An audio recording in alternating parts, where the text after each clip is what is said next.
A mysterious ancient book survived for nearly 2 centuries in the heart of modern Europe. Its strange symbols, bizarre drawings, and mixed religious imagery stunned scholars. This was the Rohonc Codex, often described as the Bible of a forgotten world. Was it a warning from the past, or simply the creation of a disturbed mind? In the mid-19th century, a powerful wave of nationalism swept across Europe. It was a direct result of one of the most politically unstable periods in the region's history, known as the Springtime of Nations.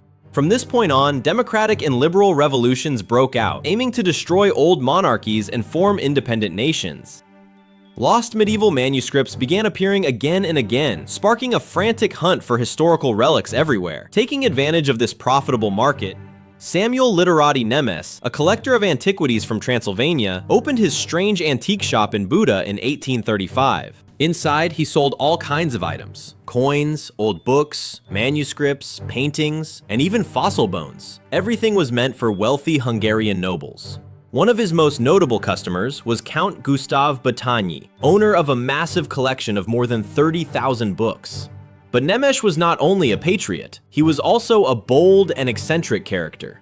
Right at the entrance of his shop, he displayed the huge skeleton of a mammoth to grab people's attention. And thanks to his relentless search for rare artifacts, Nemes quickly built an enormous fortune. Among all those objects, one book stood out above the rest. It contained 448 pages, bound in a leather cover. At first, it was believed to date back to the 16th century, but in truth, its origin has never been confirmed. The Battagny family only noted that it was a Hungarian prayer book. Even so, for many, the truth behind it was far beyond anything they could imagine. When the book was opened, the pages were filled with handwritten symbols that no one could decode. They even resembled ancient Hungarian script. Mixed throughout were 87 strange illustrations, blending pagan and Islamic symbols. Not only that, the book also portrayed unknown leaders and battles that have never appeared in any historical record. Researchers began to suspect this was the key to a lost chapter of Hungarian history. Today, the book is known as the Rohonc Codex, named after the town where the Battagny Library was located, now part of Romania. Nearly 200 years have passed since its discovery, yet what lies inside still leaves historians and occult researchers struggling for answers. For dozens of generations, people tried to decode the strange writing and illogical images of the Rohonc Codex, but all of them failed. Parts of the manuscript have disappeared completely, leaving confusing blank gaps between passages that already seem meaningless. Yet even though no one has been able to read it, the symbol system inside shows an astonishing level of consistency. The script has nearly uniform size and spacing, leading many scholars to believe it was produced by a single person, or one tightly controlled group. Most pages contain 9 lines of characters, but in some places it reaches 14 lines. Even more unsettling, there are no clear signs that separate letters in any recognizable way. Even worse, many of the symbols appear very rarely. Some even blend into or overlap with the strange drawings scattered throughout the manuscript. This has led to the theory that it may be a pictographic system, similar to Chinese characters, Egyptian hieroglyphs, or Maya writing.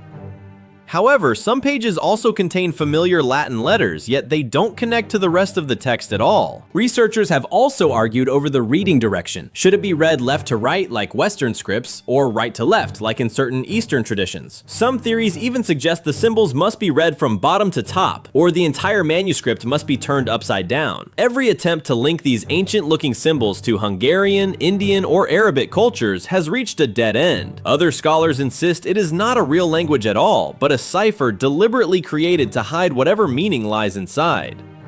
The Rohonc manuscript has no title page. The illustrations inside are crudely drawn, lacking both strong lines and artistic skill, suggesting the author had no formal training. Some strokes seem purely decorative, and may even have been added to cover spelling mistakes or incorrect symbols.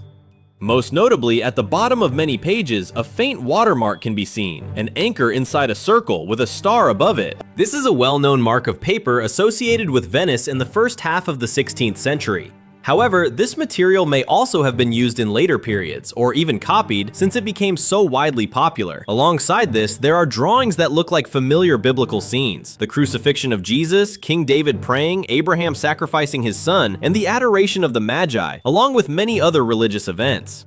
What makes it even stranger is that all of these images are mixed with astronomical symbols, crescent moons, the sun, and even patterns that closely resemble the swastika.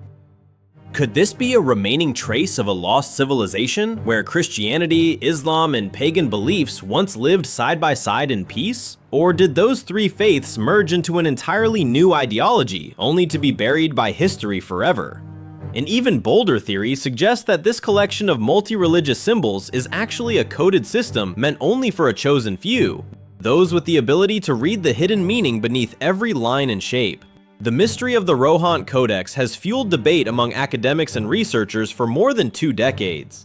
This became even more intense when the first full copy of the manuscript was widely shared online. Every symbol and every drawing sent chills through viewers. At times, everything seems deliberately designed to go against official biblical records. The biggest mystery is why the author seems so obsessed with reversing everything in this way. But a darker theory claims it may have been an occult ritual meant to overturn the natural order, using biblical stories and reverse text to summon ancient dark magic. In that case, the scribe may have been seeking power beyond human limits, and the entire coded system was created only to hide that dangerous purpose.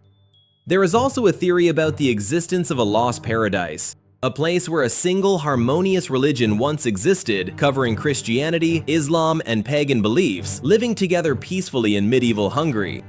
At first glance, this sounds unrealistic, but it is not completely meaningless, especially when you look at how the author seems to deliberately soften the classic violent scenes from the Bible. Images such as the massacre of innocent children, scenes of whipping, or even the final judgment are shown with a strangely gentle tone.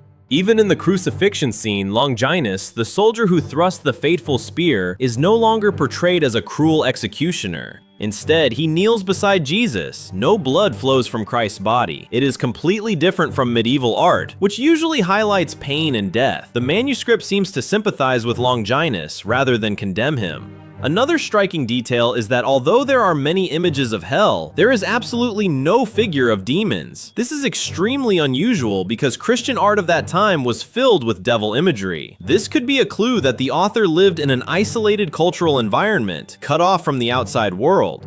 But even that is not enough to identify who was behind this mysterious book. The only personal clue is the 2 Latin letter pairs, GN and EN, found on the damaged, water-stained pages numbered 222 and 223. Also, the fact that the letter N appears twice has raised suspicion that there may have been more than one author, possibly even members of the same family. However, because of the severe damage and the poor quality of the microfilm copies, all conclusions today remain only speculation. For many decades, research on the Rohonc Codex existed mostly in Hungarian, leaving the outside world almost completely in the dark about this unsolved mystery. Even to this day, the country's Academy of Sciences, the institution holding the original manuscript, firmly rejects new attempts at investigation and claims it is simply a forgery. If that is true, then we may be forced to return to the man who first uncovered the book. Was everything nothing more than a carefully designed scam? Nemes became famous for discovering countless documents believed to be lost, helping reveal forgotten parts of Hungarian history.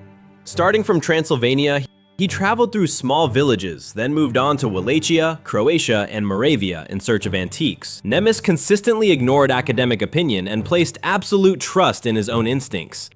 His most notable collection included a handwritten letter from an official within the Ottoman political military system, ancient texts linked to Transylvanian prince János Kemeny, and an undated sheet covered in mysterious characters.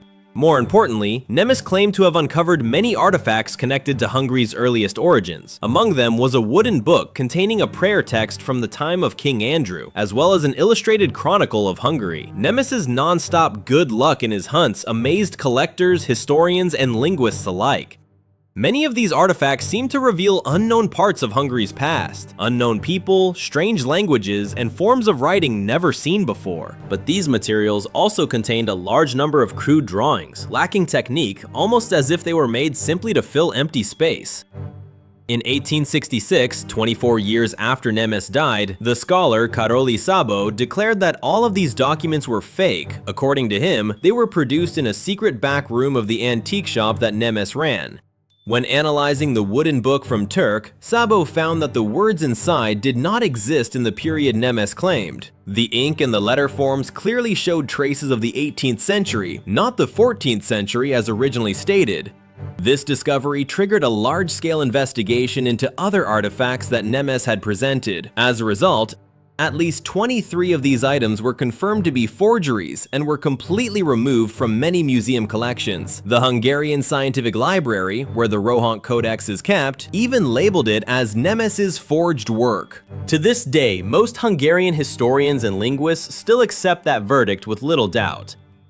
However, this becomes strange and suspicious because there is a significant amount of evidence suggesting the Rohonc Codex is a genuine artifact. The clearest proof appears in the Batanya family archives from 1743. In that record, the Rohonc Codex is listed as a Hungarian prayer book with the exact same size and description, and it appears more than half a century before Nemes died. On top of that, Nemes kept very detailed notes about every fake work he created.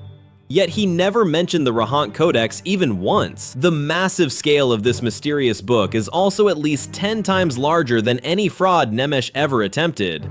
And if the Codex were simply a fake, creating such a long and complex manuscript would make no sense, because the longer it is, the easier it becomes to expose mistakes. So if the Rohonc Codex was not Nemes's creation, what was it?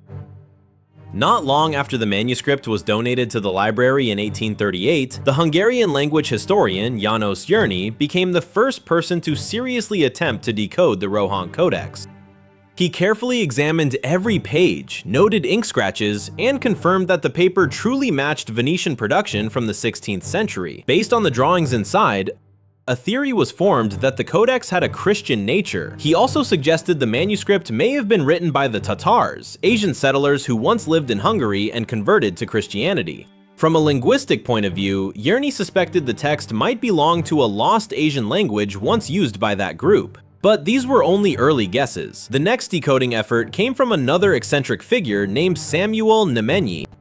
Nemenyi reportedly lived for 2 years inside an abandoned rock cave, wearing only underwear and a monk-like cloak that he stitched together himself. He fasted, and he taught curious villagers in exchange for wheat and fruit. This researcher devoted his entire life to tracing the origins of the Hungarian people, and he firmly believed the Rohonc Codex was written in an ancient runic system. He was also the first to notice that the symbols in the manuscript followed a specific order that no one had recognized before. The entire text is right-aligned, suggesting the direction of reading should be from right to left, similar to Eastern writing traditions. Nemenyi published his findings independently. Then, in 1898, he submitted his work to the Language Council of the Hungarian Academy of Sciences, hoping to receive research funding. But the proposal was coldly rejected. The council stated that no text containing as many as 800 symbols could ever be decoded, and that no creature on Earth could read such a language, not even the person who created it. According to them, memorizing and processing a writing system made of hundreds of symbols was beyond the limits of the human brain. The council concluded that Nemenyi had wasted his time on a meaningless task, and that anyone encouraging such a journey was harming both him and the academic world. For nearly a century after that, the Hungarian Academy not only ignored, but actively blocked all research efforts related to the Rohonc Codex. Then, in 2002, Viorica Enechiuk claimed that the text in the book was written in a vulgar Latin dialect from Dacia, read from right to left and from bottom to top. Unlike earlier scholars who approached the manuscript through a biblical lens, she argued that the Codex was actually retelling the history of the Romanian kingdom and the conquest of Hungary under Emperor Vlad. Under another theory proposed by Indian researcher Mahesh Kumar Singh, the text may have been written left to right, top to bottom, using a variant script based on the Brahmi writing system. He claimed he had transliterated the first 24 pages into Hindi and then translated them into Hungarian. However, both the Emperor Vlad theory and the Sanskrit-based decoding method were quickly exposed as scams. Still, one final spark of hope appeared in 2018, when the academic journal Cryptologia published a breakthrough study by software developer Levente Kirali and art historian Gabor Tokaj. It was the result of decades of independent work, and it is considered the closest attempt yet to unlocking the Codex's mystery. The two researchers approached the problem from different angles. Kirali focused on digitizing the entire manuscript, allowing him to run statistical analysis on the symbols and repeated structural patterns in the text. Tokai, on the other hand, approached it through art history, examining every detail within the manuscript's symbolic system. He also discovered a calendar framework inside the manuscript, based on the birth and death years of Christ, recorded as year 6 and year 9. This suggests the creator of the Codex came from a culture that believed the universe was created around 5000 BC. By 2011, Kirai and Tokai decided to work together by comparing the symbols that appeared around images connected to the Bible, creating a one-of-a-kind image dictionary. The first word they decoded meant born, describing the scene of the Magi coming to worship the infant Jesus. From that breakthrough, many biblical proper names and ancient nouns gradually became recognizable. In just 2 years, they decoded around 400 out of more than 800 symbols, and began identifying the language itself, clearly separating verbs, nouns, and prepositions. They also worked to reorganize the codex's scattered pages, and concluded that around 22 pages had been completely lost. By using biblical passages as reference points, the research team identified several other encoded texts, including the Lord's Prayer, dedications to the Virgin Mary, the Communion Rite, and the ending of the Gospel of Mark.